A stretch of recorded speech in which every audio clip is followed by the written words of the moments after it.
Okay, good morning mga kapatid. Ngayon po ay araw ng Sabado, March 16, 2025. Tama ba? Or 15 lang. Parang mali ata tayo.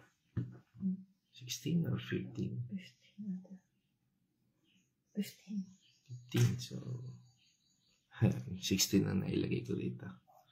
Anyway, so, March 15 po pala. At ngayon po ay tayo ay dadako sa ating daily devotion, sa ating God's Morning. At pag-usapan po natin ang Luke 6 verse 36. At muli sa ating pagbabasa at sa ating unang panalangin, tayo po isasamahan ng aking partner. God's Morning, mga kapatid. Sabi nga po sa Lucas 6:36, maging mahabagin kayo tulad ng inyong Ama. Tayo po ay manalangin. Panginoon ang aming Ama, maraming salamat po sa panibagong araw na ipinagkaloob mo sa aming Panginoon. Maraming salamat po, Panginoon, sa pagmamahal na ipinagkakaloob mo sa amin. Samahan mo po kami sa aming maghapon, sa aming mga gagawin ngayong hapon ito, Panginoon. Palakasin mo po, Panginoon, ang aming katawan, nang sa ganung paglabanan namin ang mga sakit na sa paligid lamang namin, Panginoon. Maraming salamat po, Panginoon, sa patuloy na paggabay sa bawat isa sa amin.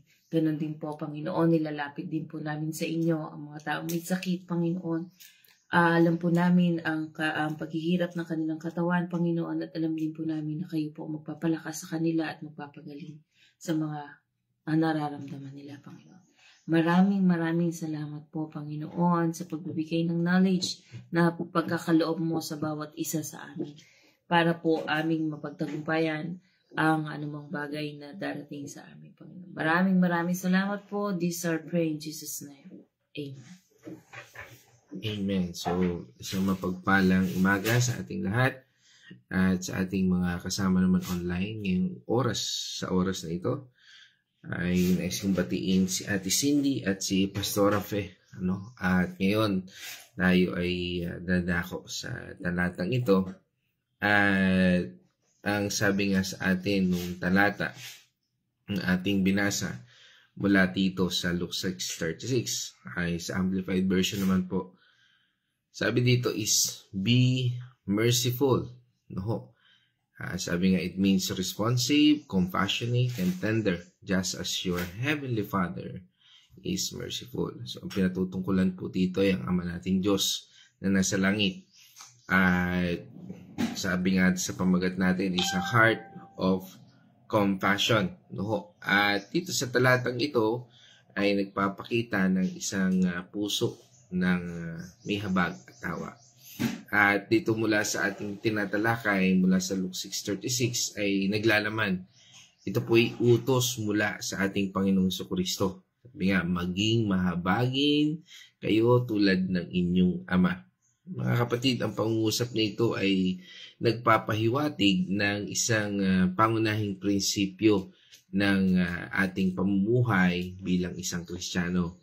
Kung ano ang ating kailangan sa ating pamumuhay na ito, ang pamumuhay na may awa tulad ng Diyos, Ama, na maawain. Mga kapatid, ang salitang ito ay mula sa Greek na ginamit dito ay ang eleos. Ang salitang ito ay may kahulugan na lumalampas sa simpleng awa o habag. Sabi nga, ito ay higit pa doon. Ito ay isang malalim na pagmamahal na nagbubunga ng pagkilos, pagpapatawad at kabutihan. Sabi nga, ito ay isang pagpapahayag ng pag-aalaga at pag-ibig para sa iba, lalo na sa mga nangangailangan.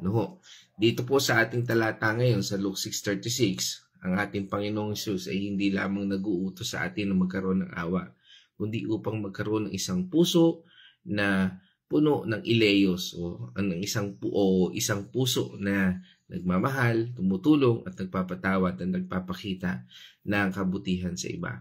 Mga kapatid, sa pamamagitan ng ating pagsusuri nito sa talatang ito ay mas maunawaan natin ang kahulugan ng awa, kung paano ito maipapakita at kung bakit mahalaga ito sa ating buhay. Sabi nga po doon, ang awa ng ating Panginoon Diyos ay ang panimulang punto ng pangunawa ng awa ng ating Panginoon Diyos.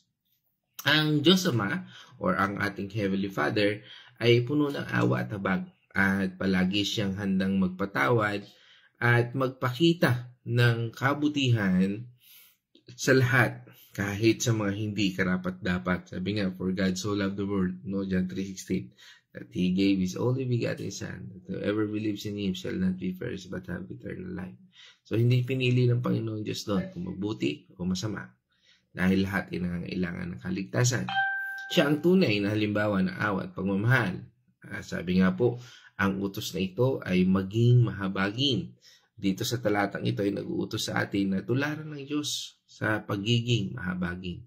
Ito ay hindi lamang isang mungkahi, kundi isang utos na nagmumula sa puso ng Diyos. Dapat nating hangarin na magpakita ng awa sa ating kapwa tulad ng ginawa ng Diyos sa atin. Sabi nga, ang pagpapahayag ng awa ay hindi lamang isang emosyon, kundi isang aktibong pagkilos. Ito ay ipinapakita sa pamamagitan ng pagtulong sa mga nangangailangan, pagpapasensya sa mga nagkakamali, pagpapatawad sa mga nagkakasala, at pagpapagaan ng pasanin ng iba. Ang kahalagahan ng awa ay nagdadala ng kapayapaan at pag-asa sa ating mga relasyon. Ito ay patuloy na nagpapalakas sa ating komunidad at tumutulong ito sa atin na lumago sa ating pananampalataya. Ang pagiging mahabagin ay tumutulong sa atin na mamuhay na mas may layunin at makabulong buhay. Balit papasok ang tanong na ito. Dapat mo rin bang kaawaan o tulungan ang mga tao na alam mong hindi sa mabuti mapupunta ang tulong na hinihingi? Na nakatanungan.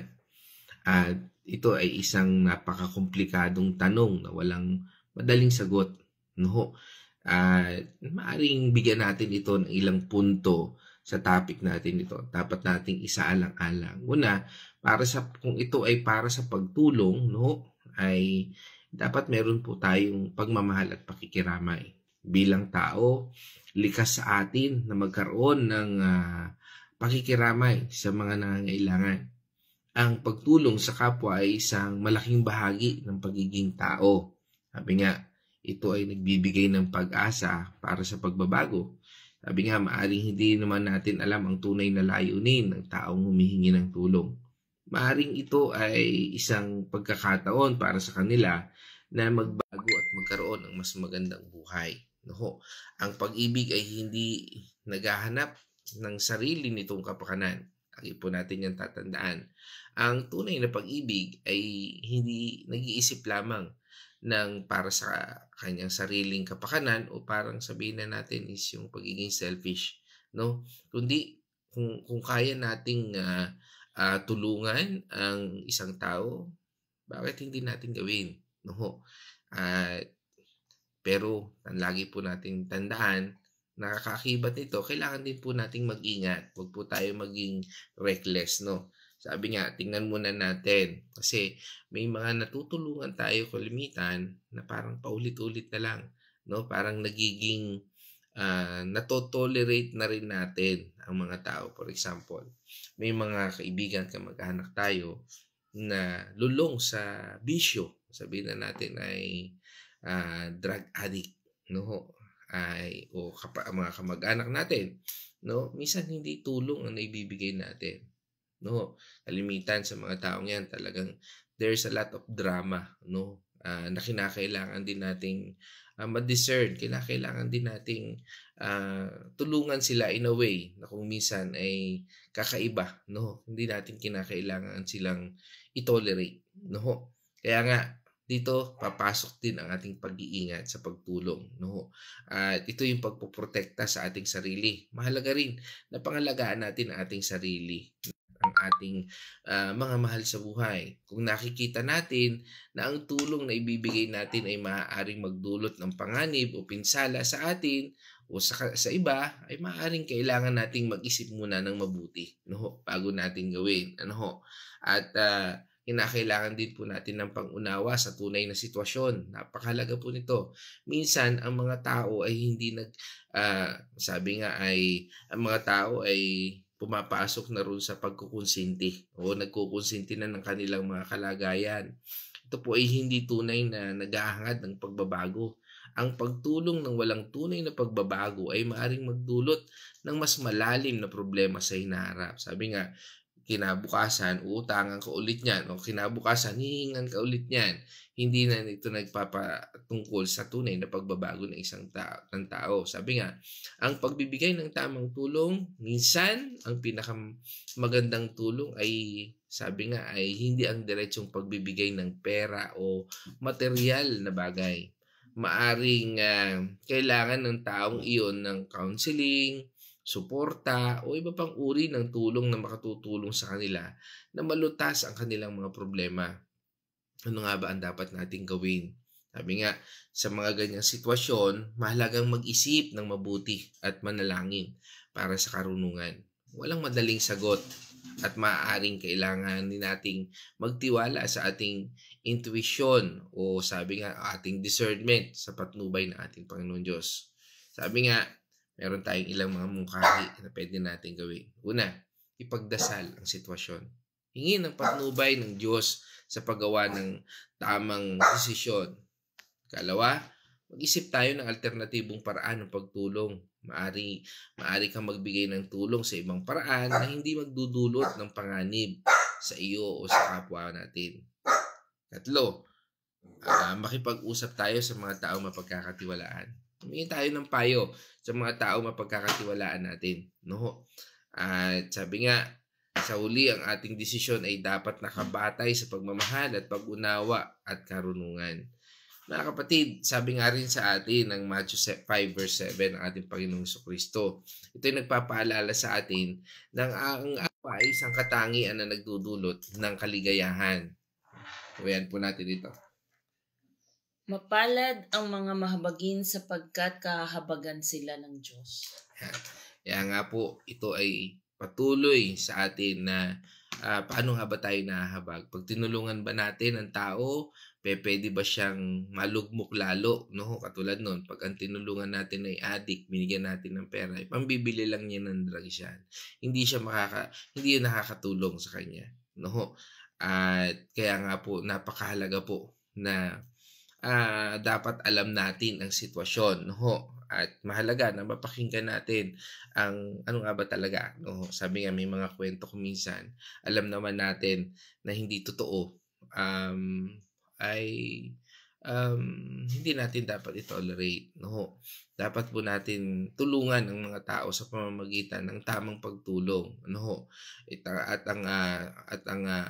Ang ating pinag-aaralan ngayon na magbigay tayo ng awa ay napakahalagang bagay po sa ating buhay.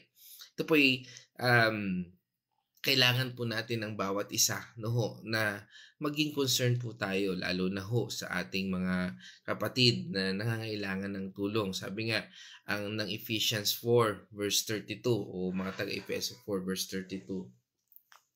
Sa halip, maging mabait kayo at maawain, mapagpatawad kayo sa isa't isa tulad ng pagpapatawad sa inyo ng Diyos dahil kay Kristo. Yan. Dito, ang pinatutungkulan sa atin ng Panginoon ay ang pagiging mahabagin natin sa bawat isa. Kung alam na natin na ito ay maaari ka papahamak na iba, maaring ang tulong ay hindi laging sa pera. Maaring ang dapat nating tulong ay counseling o kalimitan.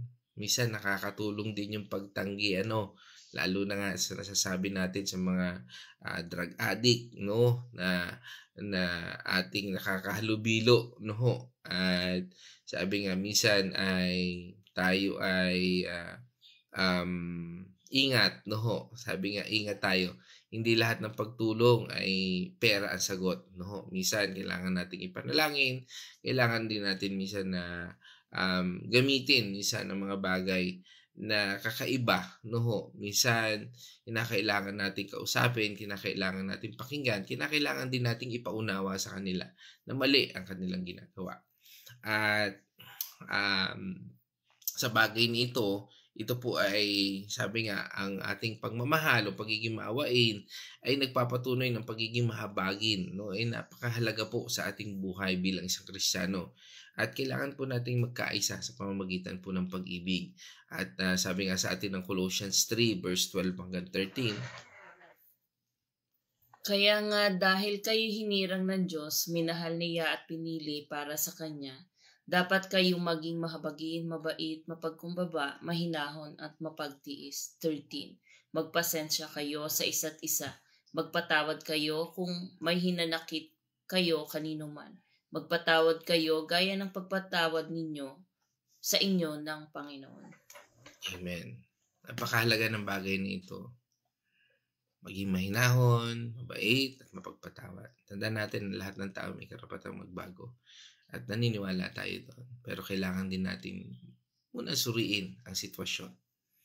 At dito sa ating pagtatapos mga kapatid, ay sabi nga ang talatang ito na maging mahabagin kayo tulad ng iyong ama ay isang paalala sa atin na mamuhay na may awa. At sa pamamagitan ng pag-aaral natin o sa ating pinag-aralan ito, ay dito po ay naunawaan natin ang kahalagahan ng awa, ang mga paraan kung paano natin maipapakita ang mga gantimpalang dumarating sa ating mga puso. Kapag pinili natin magpakita ng awa sa ating kapwa, makikita po natin na tayo ay nagiging bahagi, nagiging kamay ng pagpapala ng ating Panginoon Diyos sa ating buhay. Mga kapatid, sa ating pagtatapos, nais kong hingan ng huling pananalita ang aking partner ngayong araw na ito. God's morning muli mga kapatid. Sabi nga po doon sa ating napag-aralan, maging mahabagin tayo sa ating kapwa. Sapagkat ang Panginoon ay nahabag din naman sa atin. So, sa ating paligid po, lagi po, wag po tayo agad manghuhusga.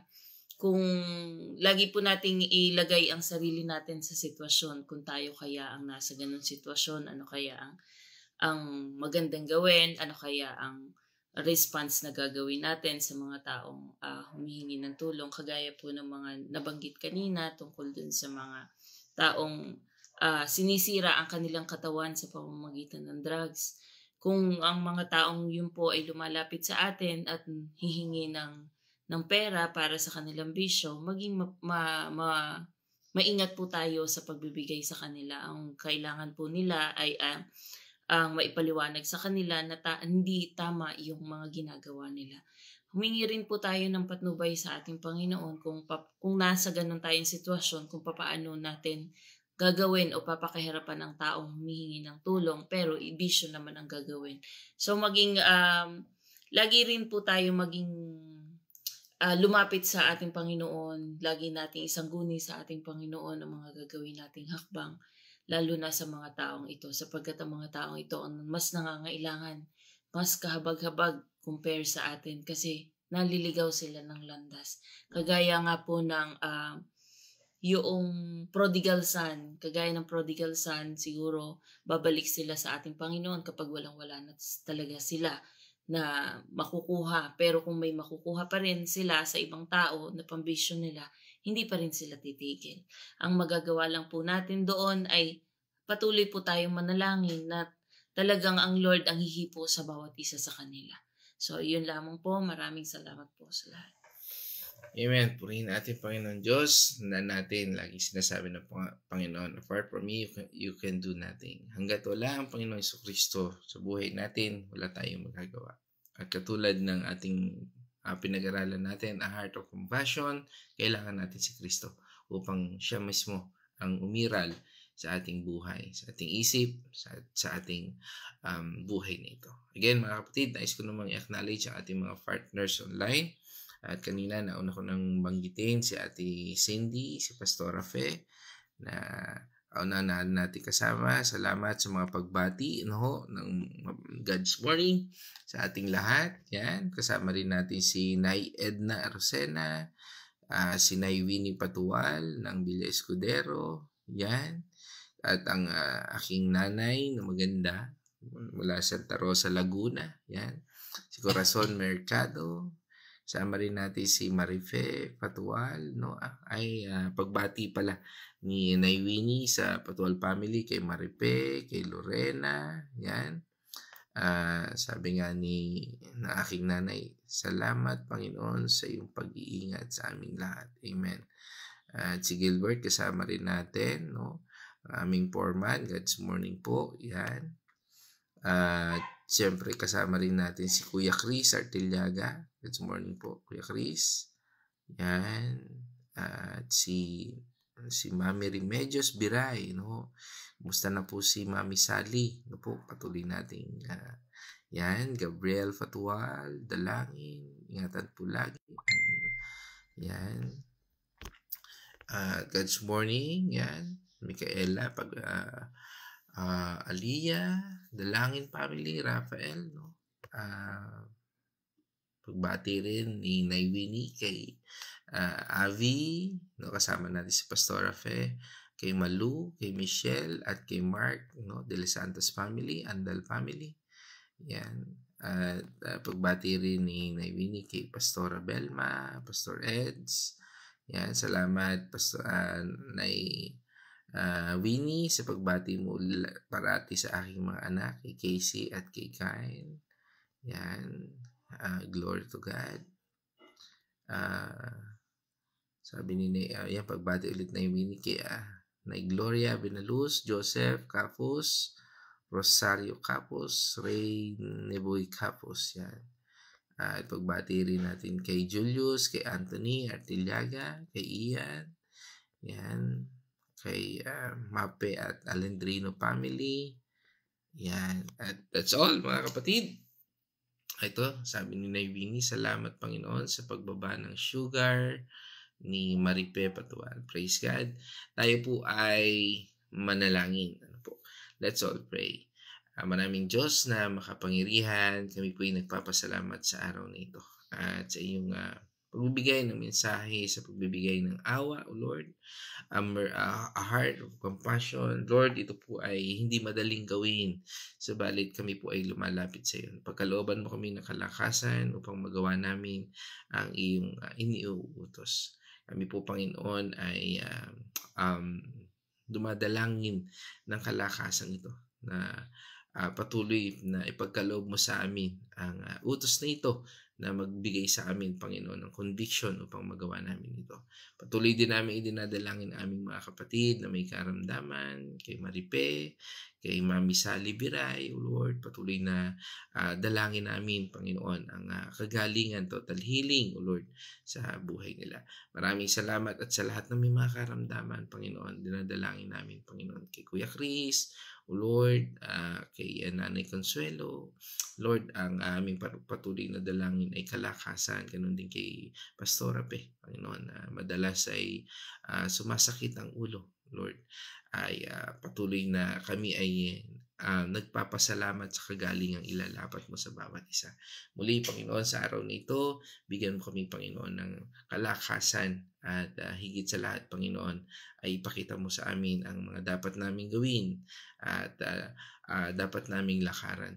At patuloy kami, Panginoon, patnubayan nyo ng iyong banal na Espiritu at magawa namin ang kalooban mo sa aming buhay. Again, O God, we thank you and we praise you in this our prayer in the name of our Lord Jesus Christ. Amen and amen. Mga kapatid, let us shout the shout of victory. Christ has died. Christ has died. Christ is risen. Christ is risen. Christ will come again. Christ will come again. And together we are for Christ. Again, God's morning, everyone.